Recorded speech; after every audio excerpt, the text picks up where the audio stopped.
আনন্দবাজার পত্রিকার বাংলা ১৪০৬ সালের ২৮ কার্তিক তারিখে প্রকাশিত বিশ্বজিৎ রায়ের একটি কলামে বলা হয়েছে, চুরি করে সাহিত্য রচনার মতো পতিতা সাহিত্যের উপর রবীন্দ্রনাথের মারাত্মক দক্ষতা ছিল। আরও সহজ করে বললে অশ্লীল সাহিত্যের উপর রবীন্দ্রনাথের পিএইচডি ডিগ্রি ছিল।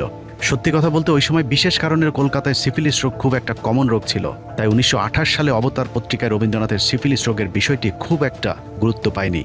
বলে রাখা ভালো, সিফিলিস হচ্ছে যৌন সংক্রান্ত একটি রোগ।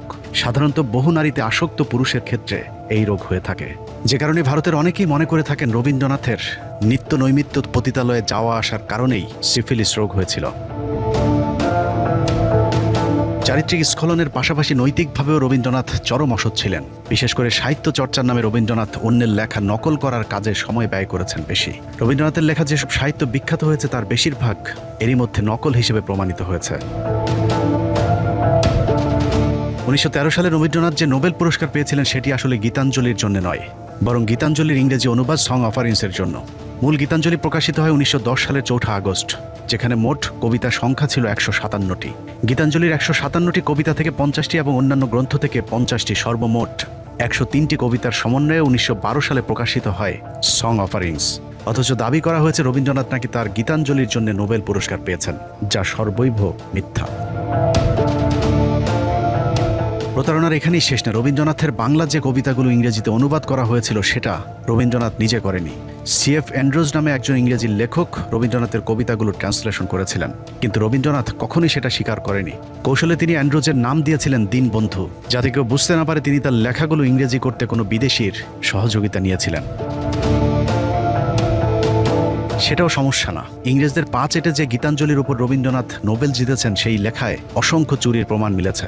গীতাঞ্জলির ইংরেজি অনুবাদ সং অফারিংসের ভূমিকা লিখতে গিয়ে ইংলিশ কবি ইয়েটস লিখেছেন, a tradition where poetry and religion at the same thing has passed through the centuries, gathering from learned and unlearned metaphor and emotion and carried back again to the multitude the thought of the scholar and of the noble। গীতাঞ্জলির ইংরেজি অনুবাদের ২৬ নম্বর কবিতা এবং ইংরেজি বাইবেলের song of সলোমনের দুটি শ্লোকের সাথে হুবহু মিল রয়েছে।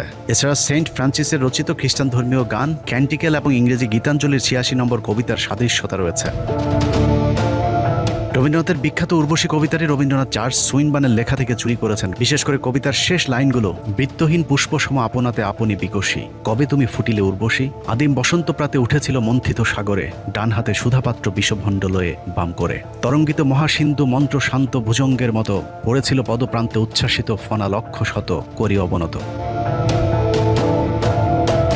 চিত্রাকাব্যের এবার ফেরাও মোড়েও মানসিক কাব্যের বধূ কবিতা দুটো ইংলিশ বিখ্যাত কবি মিস্টার শেলি এবং ওয়ার্ডসওয়ার্থের লেখার সাথে গঠনগত ও ভাবগত অনেক মিল রয়েছে।